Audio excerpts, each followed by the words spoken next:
जी आनंदपुर साहब पहुँचे, सारा परिवार वापस आ गया।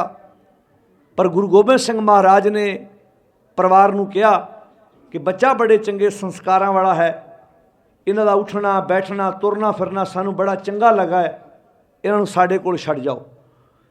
शास्त्र विद्या बाणी दी विचार मुढ़ली जिहड़ी एजुकेशन है वो गुरु गोबिंद सिंह महाराज की देख रेख विच बाबा जी की हुई। मुढ़ बज गया एक समा हुंदा है, सारी जिंदगी बच्चे नूं सिक्ख्या देण दी लोड़ नहीं। बचपन तो लैके 10 15 20 साल तक तुसी संस्कार दे दिओ, बच्चा मुड़ के जिथे मर्जी भेज दिओ। जे तुहाडे असूल घर दे चंगे होणगे फिर कबीर संत ना छाड़ई संतई जो कोटक मिलिया संत। जिवें चंदन नूं सप ने लपेटे मारे ने, चंदन अपनी खुशबू नहीं छड्डदा, भावें जिन्ने मर्जी चंदन जफियां पाई फिरे। जिहदे अंदर चंगे संस्कार ने, जिन्ने मर्जी उहदे लागे विगड़े नौजवान तुरे फिरन, जिहदे घर दे असूल चंगे सिखा दिते वो बच्चा कदी गुमराह नहीं होएगा, क्योंकि घरों संस्कार चंगे मिले ने। कई बच्चे बच्चियां तुसी वेखे होने ने जिन्होंने घरों सिक्ख्या देती, चंगे संस्कार दे दिते। याद रखना, बच्चे बच्ची का जन्म तो हो गया पर उन्होंने पालना, उन्होंने चंगे संस्कार देने, एजुकेशन देनी, उठना बैठना सिखाना, ये बहुत वड्डी जिम्मेवारी का पक्ष है। लिया के तुसी नर्सरी तो एक बूटा लिया के घर ला दो, पर उस बूटे नूं दरख्त तक ले जाण वास्ते कई गल्लां दा ध्यान रखना पैना है। पानी देना पैना है, राह जांदा को पशु तो मूँह ना मार जे, बन्ने बन्ने लोहे का जंगड़ा लाउणा पैना है। जदों वड्डा हो गया, वड्डियां दरख्तां नूं लोहे के जंगड़े लाउण दी लोड़ नहीं। हुण जे कोई माड़ा मोटा पशु करूंबड़ी खा भी गया उहदे नाल फर्क कोई नहीं पैना, क्योंकि जड़ां धरती नाल इन्नियां जुड़ चुकियां ने, उस बूटे ने फिर हरिया हो जाना है। पर निक्के बूटे का ज़्यादा डर हुंदा है भी जे किते करूंबड़ी मुढ़ों पुट दित्ती फिर ये दोबारा बूटा हरिया नहीं होना। काश किते जिन्ना असीं दुकानां वाले बन्ने कारोबार बिजनस विच ध्यान दिंदे आ, उहदे विचों 5 7 10% अपने बच्चे बच्चियां नाल गुजारे होंदे, उन्हां नाल बैठ के विचारां कीतियां हुंदियां, सानूं इन्हां गल्लां दा समझ आउंदी भी किद्दां जिन्हां दे असीं दिन मना रहे हैं। बाबा जी उत्थे रहे, बाण दी संथਿਆ सिੱਖी, घोड़सवारी सीखी, शास्त्र मैदाने जंग में जो मैदाने की जौहर विखाने ने, वो सारियां गल्लां गुरु गोबिंद सिंह महाराज की देख रेख विच बाबा जी ने सिक्खियां। समा आया, समय की रफ्तार चलती गई।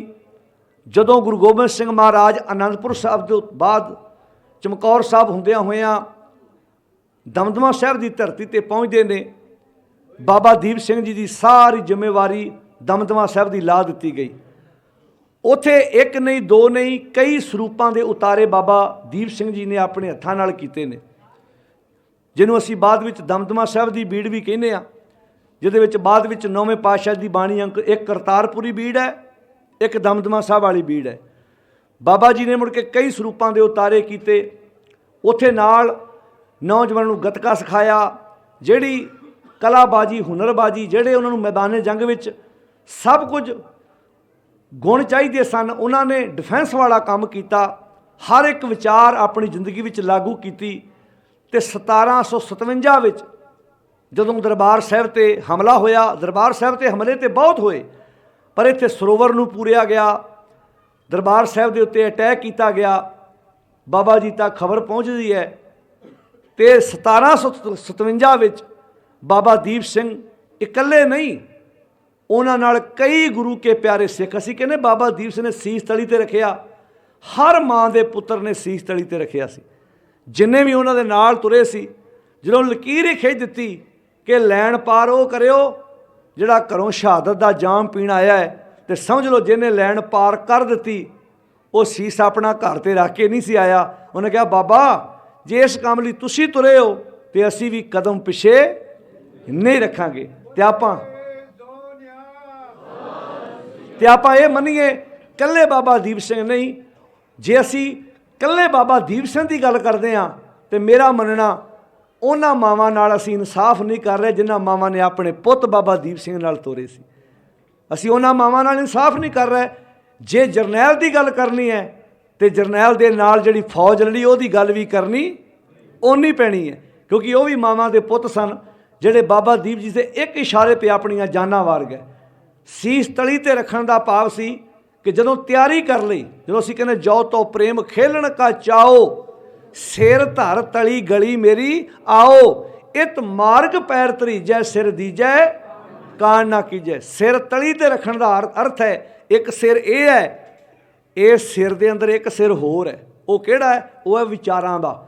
ਇਹ ਸਿਰ ਤੇ ਹਰ ਇੱਕ ਦਾ ਝੁਕ ਜਾਂਦਾ ਗੁਰੂ ਗ੍ਰੰਥ ਸਾਹਿਬ ਜੀ ਅੱਗੇ, ਪਰ ਉਹ ਸਿਰ ਜਦੋਂ ਝੁਕਿਆ ਨਾ, ਉਧਰ ਗੁਰੂ ਗ੍ਰੰਥ ਸਾਹਿਬ ਜੀ ਦੇ ਅੱਗੇ ਸਿਰ ਝੁਕਾਉਣ ਤੋਂ ਬਾਅਦ ਕਿਸੇ ਹੋਰ ਅੱਗੇ ਸਿਰ ਝੁਕਾਉਣ ਦੀ ਲੋੜ ਪੈਣੀ ਨਹੀਂ, ਕਿਉਂਕਿ ਅਪਰਾਧੀ ਦੂਣਾ ਨਿਵੇਂ। ਆ ਸਿਰ ਤਾਂ ਅਪਰਾਧੀ ਦਾ ਵੀ ਝੁਕ ਜਾਂਦਾ। ਚੋਰ ਚੋਰੀ ਕਰਦਾ ਫੜਿਆ ਜਾਏ ਤੇ ਕਈ ਵਾਰੀ ਪੁਲਿਸ ਅੱਗੇ ਲੰਮਾ ਪੈ ਪੈ ਕੇ ਡੰਡੌਤਾ ਕਰਦਾ। ਵੇਖੋ ਆਸ਼ਾ ਕੀ ਵਾਰ 'ਚ ਦੋ ਐਗਜ਼ਾਮਪਲਾਂ ਦਿੱਤੀਆਂ। ਇੱਕ ਬੰਨੇ ਨਿਵੇਂ ਸੌ ਗੌਰਾ ਹੋਏ, ਤੱਕੜੀ ਇੱਦਾਂ ਲੈ ਕੇ ਤੋਲੀਏ ਨਾ, ਤੇ ਪਾਤਸ਼ਾਹ ਕਹਿੰਦੇ ਨੇ ਉਹ ਪਲੜਾ ਜ਼ਿਆਦਾ ਝੁਕਦਾ ਜਿੱਧਰ ਸਮਾਨ ਵੱਧ ਪਿਆ ਹੋਵੇ। ਇਹਦਾ ਵੱਟਾ 2 ਕਿਲੋ ਦਾ, ਇੱਧਰ ਆਪਾਂ ਫਰੂਟ ਜੋਖ ਰਹੇ ਹਾਂ, ਤੇ ਜੇ ਜਿੱਧਰ ਸਮਾਨ ਵੱਧ ਹੋਏਗਾ ਉਧਰ ਝੁਕ ਜਾਏਗਾ। ਕਹਿੰਦੇ ਨਿਵੇਂ ਸੌ ਗੌਰਾ ਹੋਏ, ਜਿਹੜਾ ਜ਼ਿਆਦਾ ਝੁਕਦਾ ਹੈ ਇਹਦਾ ਮਤਲਬ ਉਹਦਾ ਪਲੜਾ ਭਾਰੀ, ਉਹਦੇ ਵਿੱਚ ਗੁਣ ਨੇ। ਇੱਕ ਪੱਖ ਇਹ ਹੈ। ਦੂਜਾ ਪੱਖ ਇਹ ਵੀ ਨਾਲ ਹੈਗਾ ਕਿ ਕਈ ਵਾਰੀ ਜ਼ਿਆਦਾ ਝੁਕਣ ਵਾਲਾ ਅਪਰਾਧੀ ਵੀ ਹੁੰਦਾ ਹੈ।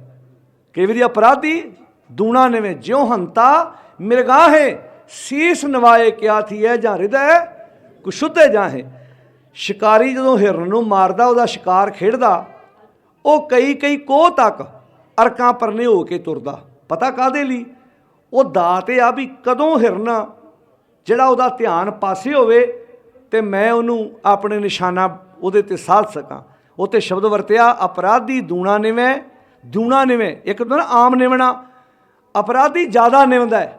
ਹੁਣ ਤੁਸੀਂ ਗੁਰਦੁਆਰਿਆਂ 'ਚ ਵੇਖਿਆ ਹੋਏਗਾ, ਕਈ ਆਣ ਕੇ ਨਮਸਕਾਰ ਕਰਕੇ ਦਵਾ ਦਵ ਆਣ ਕੇ ਬਹਿ ਜਾਂਦੇ ਨੇ ਵੀ ਸਮਾਗਮ ਹੋ ਰਿਹਾ, ਕੀਰਤਨ ਹੋ ਰਿਹਾ, ਪਾਠ ਹੋ ਰਿਹਾ, ਕਥਾ ਹੋ ਰਹੀ ਹੈ, ਮੈਂ ਬੈਠ ਕੇ ਤਾਂ ਸੁਣ ਲਵਾਂ।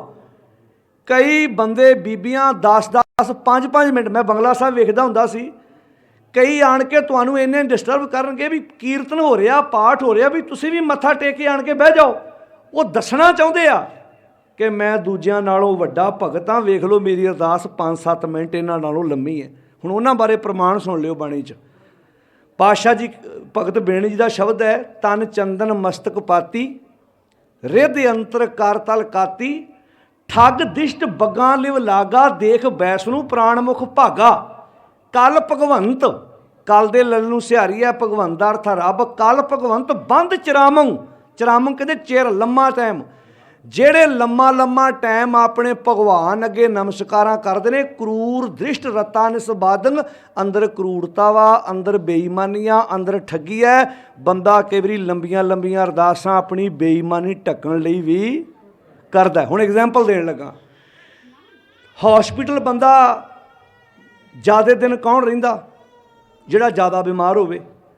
ਜਿਹੜੇ ਬੰਦੇ ਨੂੰ ਨੋਰਮਲ ਜੀ ਬਿਮਾਰੀ, ਉਹ ਕੀ ਕਰਦਾ? ਗਿਆ ਡਾਕਟਰ ਕੋਲ, ਚੈੱਕਅਪ ਕਰਾਇਆ, ਮੈਡੀਸਨ ਲੈ ਕੇ 10-20 ਮਿੰਟ ਅੱਧੇ ਘੰਟੇ 'ਚ ਆ ਗਿਆ। ਅਤੇ ਜਿਹੜਾ ਜ਼ਿਆਦਾ ਬਿਮਾਰ ਹੋਵੇ, ਕਈ ਵਾਰੀ ਹਫ਼ਤਾ 15 ਦਿਨ ਐਡਮਿਟ ਵੀ ਹੋਣਾ ਪੈਂਦਾ। ਹੁਣ ਇੱਦਾਂ ਸਮਝ ਲਓ ਵੀ ਜਿਹੜੇ ਬੰਦੇ ਨੇ ਠੱਗੀ ਬੇਈਮਾਨੀ ਨਹੀਂ ਕੀਤੀ, ਉਹ ਨਮਸਕਾਰ ਕਰਦਾ, ਦਬਦਾ ਬਹਿ ਜਾਂਦਾ। ਜਿਹਦੀਆਂ ਹੁਣ ਲੰਬੀਆਂ ਅਰਦਾਸਾਂ, ਕਦੀ ਪੱਲਾ ਅੜਦਾ, ਕਦੀ ਹੱਥ ਐਂ ਕਰਦਾ, ਕੀ ਪਤਾ ਕੀ ਖਾ ਗਿਆ ਦੁਨੀਆ ਦਾ ਜਿਹੜਾ ਭੁੱਲਾਂ ਬਖਸ਼ਾ ਰਿਹਾ ਇੱਥੇ ਆਣ ਕੇ। ਕਿੰਨੇ ਕੁ ਅਪਰਾਧ ਕੀਤੇ ਆ, ਕਿੰਨੇ ਗੁਨਾਹ ਕੀਤੇ ਆ। ਮੈਂ ਰਾਤ ਦੇ ਦੀਵਾਨ ਦੀ ਗੱਲ ਕਰਦਾ, ਰਾਤ ਦੀਵਾਨ ਚੱਲ ਰਿਹਾ ਸੀ ਦੂਜੇ ਗੁਰਦੁਆਰਾ ਸਾਹਿਬ। ਇੱਕ ਭਾਈ ਸਾਹਿਬ ਆਏ, ਮੈਨੂੰ ਲੱਗਦਾ ਵੀ 10 ਮਿੰਟ ਉੱਚੀ ਬੋਲ ਕੇ ਅਰਦਾਸ ਕੀਤੀ। ਹਾਰ ਕੇ ਸਾਡੇ ਵੀਰ ਨੇ ਬਾਂਹ ਫੜ ਕੇ ਕਿਹਾ ਵੀ ਭਰਾ ਮੇਰਿਆ, ਮੂੰਹ 'ਚ ਬੋਲ ਲੈ ਜੋ ਕੁਝ ਬੋਲਣਾ। ਉਹ ਦੱਸ ਰਿਹਾ ਹੋਏਗਾ ਵੀ ਮੈਂ ਆਹ ਵੀ ਖਾ ਗਿਆ, ਮੈਂ ਆਹ ਵੀ ਖਾ ਗਿਆ, ਮੈਨੂੰ ਇਹਨੂੰ ਬਖਸ਼ ਲਓ, ਮਾਫ਼ ਕਰਨਾ, ਗੁੱਸਾ ਨਾ ਮਨਾਇਓ। ਜਿੱਦਣ ਸਾਨੂੰ ਗੁਰਦੁਆਰਿਆਂ 'ਚ ਬਹਿਣ ਦੀ ਜਾਚ ਆ ਗਈ, ਕਲਾਸ ਲੱਗੀ ਹੋਵੇ, ਟੀਚਰ ਪੜ੍ਹਾ ਰਿਹਾ ਹੋਵੇ, ਪਹਿਲੀ ਗੱਲ ਤੇ ਸਿਆਣਾ ਸਟੂਡੈਂਟ ਚੁੱਪ ਕਰਕੇ ਲੱਗੀ ਕਲਾਸ 'ਚ ਆਣ ਕੇ ਬਹਿ ਜਾਂਦਾ ਵੀ ਮੈਂ ਲੈਸਨ ਸੁਣਾ। ਕਈ